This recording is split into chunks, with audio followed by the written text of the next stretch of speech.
Viongozi wa vuguvugu la Linda Mwananchi wamesisitiza kuwa madhumuni yao na kumtoa mgombea mmoja katika upinzani ili kabiliana na Rais William Ruto katika uchaguzi mkuu wa mwaka 2027.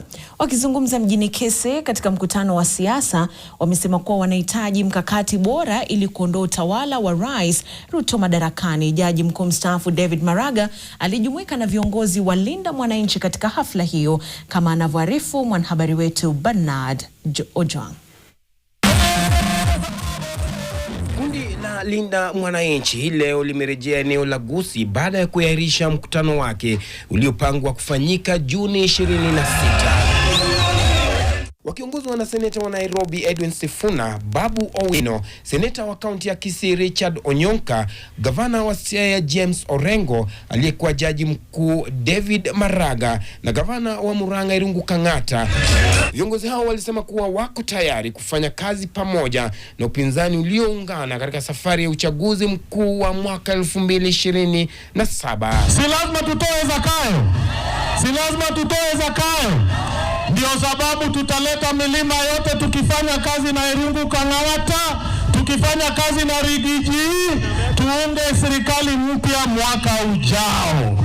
Sisi hatuogopi. Nataka niwaelezeni hivi. Kenya hii tumekuwa na serikali ilikuwa inaitwa kleptocracy.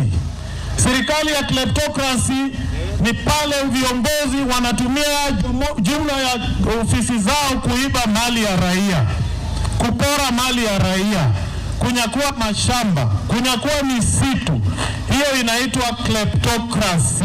Ni ngapi? Mribu huo ulifanya harambee ya kuwawezesha wanawake katika eneo la Kitutu Chache Kusini, eneo ambalo linaaminika kuwa na ushawishi mkubwa wa naibu wa kiongozi wa chama cha Chungwa na gavana wa Kisii Simba Arati. Hatutakubali jamaa hapa sababu anapewa mamilioni ya pesa akuje kuhangaisha wamama wa Kisii na Guns. Mimi namwambia yule Simba Arati, wewe hao watu wote walikuwa rafiki zako, umeenda kuungana na Kasongo.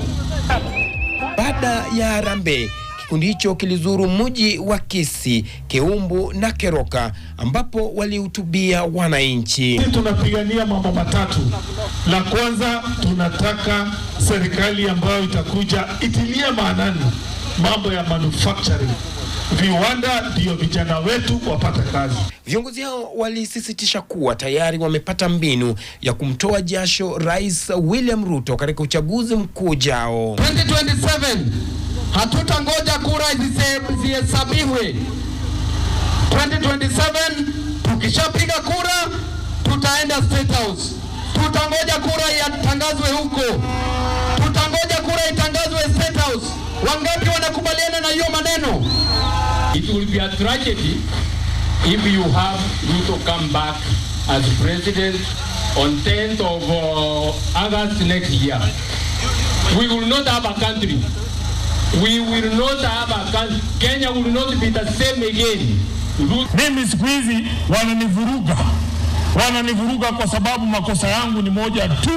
Mimi nilisema Kasongo lazima aende nyumbani 2027.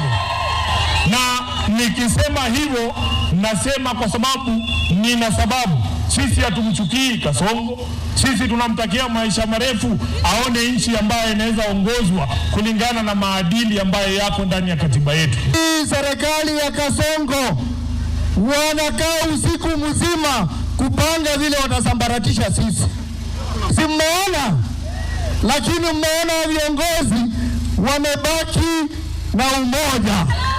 We are not supporting Ruto because he stole Raila's elections in the year 2022. Alibaba sikuiba. Alibaba akuiba. Ruto alikuwa na mkataba na Raila Amolo Odinga. Na Raila akasema usiue watu, usiue vijana. Ruto anaua vijana mahui. Viongozi hao mmoja baada ya mwingine walitangaza kuwa vuguvugu la Linda Mwananchi ndicho chombo pekee kina uwezo wa kuikomboa Kenya mwaka 2027. Bernard Ojwang, NTV katika jimbo la Kisii.